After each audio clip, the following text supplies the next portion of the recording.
بسم أبون ودن منفس قدوسن حدا أملاخ أمين. أو እግዚአብሔር أملاخ سراويت أملاخ أبراهامن يساقن يعقوبن أملاخ قدوسان أبوتاتنا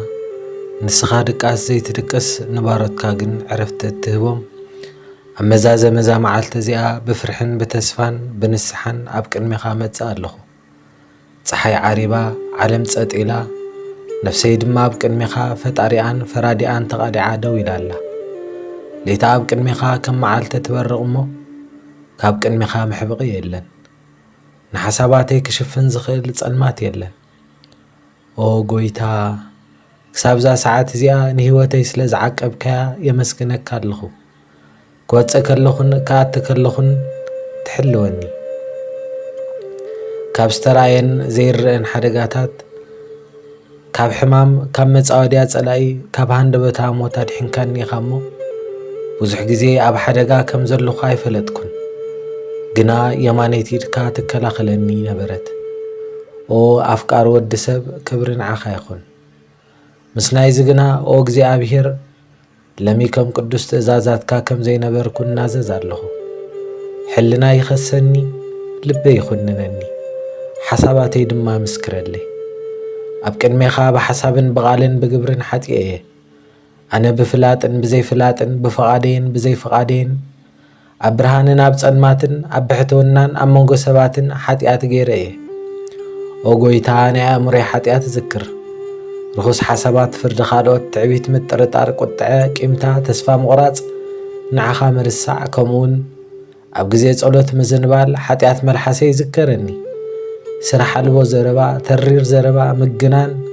ሓቅብ ዝድለየሉ ቦታ ስቕታ ኣብ ክንዲ ዝሓዊ ዝቆሰለ ቃላት ሓጢኣት ኣካላተይ ይዝክር ስንፍና ምሕረት ሸለልትነት ግዜ ብዘይግቡእ ምጥቃም ከምኡውን ስነ ስርዓት ዘይምህላው እዩ ኦ ጎይታይ ምስ ባርያኻ ናብ ፍርዲ ይትእቶ ምክንያቱ ብቅድሚኻ ህያው ዝጸድቐ የልቦን ንኣበሳታት ምልክት እንትገብሩ ምን ደው ክብል ይኽእል ምስኻ ግና ይቕሬታ ኣሎ ምእንቲ ክትፍራሕ ስለዚ ካባኻ ኣይኮንኩን ዝሃድም ኣታመሓሪ ሓኪም ነፍሳትን ስጋታትን ጎይታናን ኣምላኽናን መድሓኒናን ኢየሱስ ክርስቶስ ሓደ ንስኻ ንድሕነትና ካብ ቅድስት ድንግል ማርያም ስጋ ዝወሰድካ ብዓይኒ ምሕረት ረኣየኒ ድኺምካ ኣብ ድቃስ ኣብ ጃልባ ደቀስካ ኣብ መቓበሪ ዕሪፍካ ምእመናን ድቃስ ቀዲስካ ኢኻ እሞ ሕጂ ካብ ምዝንባዕን ፍርሕን ሓጢኣታዊ ሕልምን ኣጋንንታዊ ምትላልን ነፃ ዝኾነ ሰላምን ቅዱስን ድቃስ ሃበኒ ብሓይለቲ ክቡርን ህይወት ዝህብን መስቀልካ ሎሚ ምሸት ሓልወኒ ምልክት መስቀል ኣብ ዙርያ ዓራተይን ገዛይን ነፍሰይን መንደቕ ሓዊ ይኹን ክፉእ መንፈሳ ይቕረበኒ ረዓዲ ለይቲ ኣየፍርሃኒ ምድንጋር ኣእምሮ ኣይሰዓረኒ ነታ ኣብ ግዜ ድቃስ ንነፍሲ ከሸግራ ዝደሊ ተጸባኢ ግን ሓዮን ከባ የርሕቆን ኦ መንፈስ ቅዱስ መንፈስ ቅድስናን ሓቅን ብቋንቋ ሓዊ ኣብ ልዕሊ ሃዋርያ ዝወረደ ኣብ ልበይ እውን ወረደ ንውሽጣዊ ህዋሳተይ ኣጽርዮ ንሕልናይ ኣጽርዮ እታ ውሽጠይ ዘሎ ዘይርግኦ ድማ ህዳእዮ ሎሚ ብሸለልትነት ይኹን ብሓጢኣት ሓዚነካ እንተኾይነ ይቕረበለለይ ካባይ ኣይትርሓቕ ክሳብ ንጎ ብሰላም ክሓልወኒ ኣዴና ቅድስት ድንግል ማርያም ታቦት ኪዳን ኣብ ደገ ሰማይ ንጽህትን ዘይረኸሰትን ኣደ ጎይታናን ኣምላኽናን መድሓኒናን ኢየሱስ ክርስቶስ ኣብ ትሕቲ ሓለዋኺ ተቐሚጠ ኣለኹ ከምቲ ንፍቅሪ ወድኺ ኣብ ሕቑፍኺ ሸፈንክዮ ብጸሎት ክሸፍንኒ ንኹሉ ፍርሕን ሕፍረትን ፈተናን ካባይ ኣርሕቕዮ ሓጢኣተይ ይቕረ ክብለለይን ዕረፍቲ ክህበንን ኣብ ቅድሚ ወዲ ክለምንለይ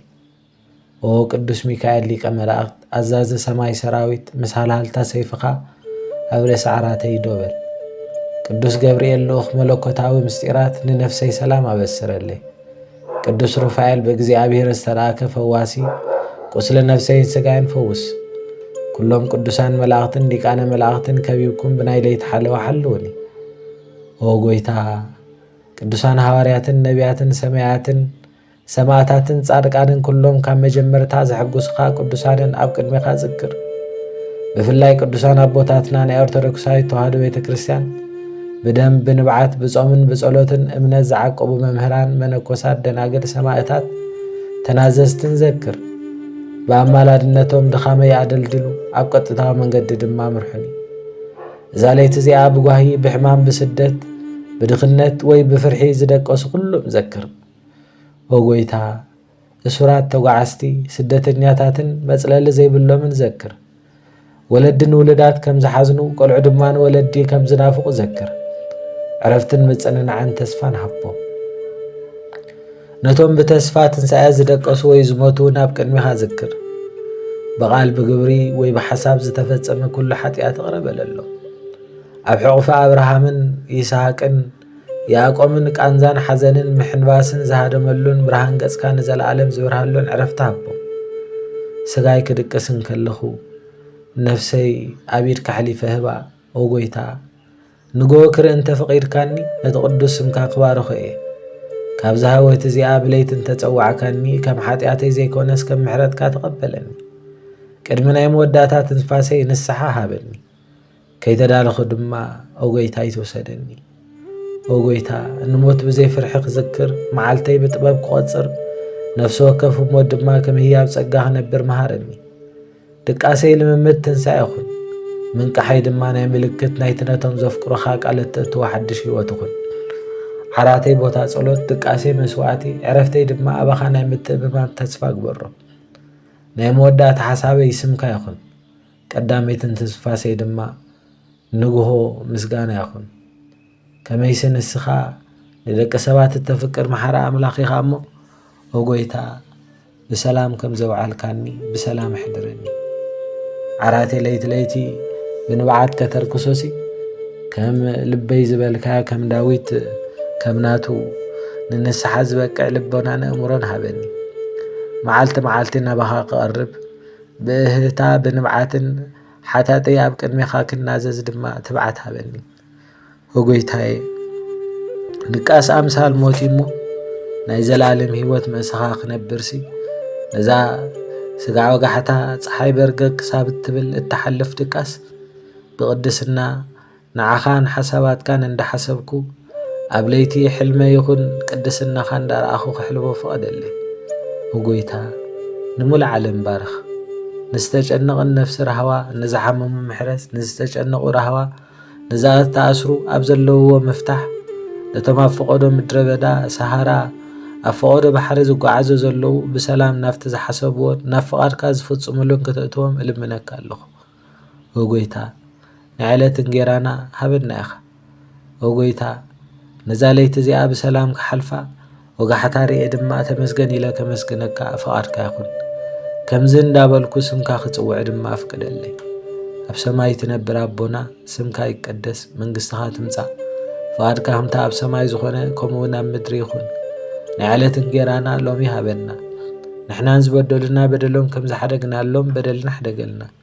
ካብ ክፉእ ኣድሕነና እምበር ኣብ ፈተና ይተእትወና መንግስትን ሓይልን ክብርን ንዘለዓለም ናትካ እሞ ኦ እግዝእቴና ማርያም ብናይ ቅዱስ ገብርኤል መልኣኽ ሰላምታ ሰላም እብለክ ኣለኹ